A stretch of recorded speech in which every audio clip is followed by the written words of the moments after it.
I had made a decision to move ahead on the next Star Wars series, and we were starting to do that.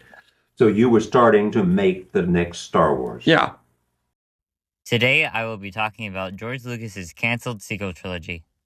I will be showing you the concept art made for the trilogy, and I will be talking about the story. I will also be talking about why it was canceled and who canceled it.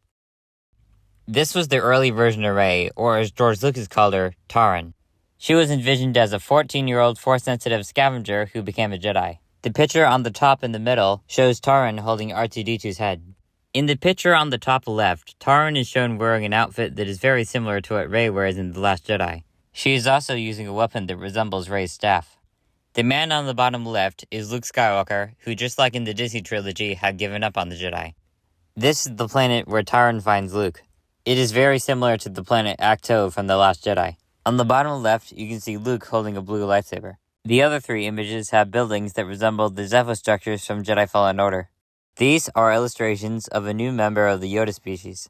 There's not much information about this character except the title Ralph Yoda by Ian McCaig. The picture on the left is Leia after being elected Chancellor of the New Republic. George Lucas also thought about at the end of the trilogy revealing that Leia was the chosen one. The trilogy would also portray the Imperial Remnant as a rebellion against the New Republic. The villains would be Darth Talon and Darth Maul. George Lucas had planned that with the Empire gone, Darth Maul's crime syndicates would become very powerful. Maul's apprentice, Darth Talon, is from the Legends comic Star Wars Legacy. The image on top is of a storyboard of Darth Talon trying to manipulate a falling Jedi. The image on the left is Darth Talon with another cancelled villain called Uber. The picture on the bottom right shows two lightsabers that would have belonged to Darth Talon's secret apprentice, the Jedi Killer.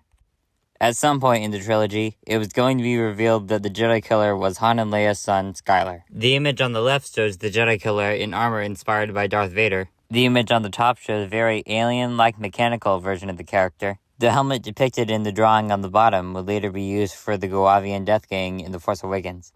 As George Lucas has been wanting to do since the prequels, the trilogy was planned to explore topics such as midichlorians and the Whills. Now that we've gone over the concept art and have an idea of the story, let's see why it was canceled. After Disney bought Lucasfilm and acquired Star Wars, George Lucas was given the role of creative consultant. This meant he was allowed to suggest new ideas and tell his opinion on things, but he was not given any real control. What can you tell us about the new Star Wars films? Absolutely nothing. I have story treatments of 7, 8, and 9 and a bunch of other movies, and obviously we have hundreds of books and comics and everything you could possibly imagine. So George Lucas didn't just want to create new movies, he wanted to bring legend stories to live action. But why didn't this happen?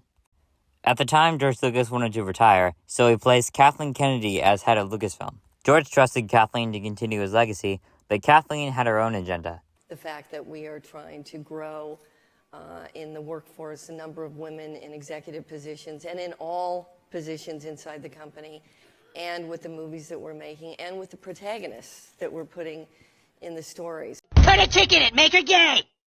No, I didn't come here to rant about Kathleen Kennedy. She could be a delightful person. I just don't like how she put her politics over George's vision for the world that he created. George actually said something recently about this. He said, "There's no women in the movies." I said, "Who do you think the heroes are in those films? What do you think Princess Leia was?" Now, I think this is really wrong of Kathleen Kennedy accusing George Lucas of being sexist, because Taryn, Darth Talon, and Princess Leia, who are all leads of the trilogy, not to mention that Leia was going to be retconned to be the chosen one. I don't think this is about her feminist agenda at all. I think this is about her wanting control. Now, because I said something negative, I will say something positive. I do enjoy The Last Jedi. I think it is my favorite of the sequel trilogy. I know people were mad about how they treated Luke Skywalker. I was too. But I tried to look at the positives, such as the Rey and Kylo scenes. George Lucas is still a creative consultant. He was given a bit more control during The Mandalorian, and I hope one day he'll add more to the world that he created. Thank you all for watching this video. I hope you enjoyed it as much as I enjoyed making it.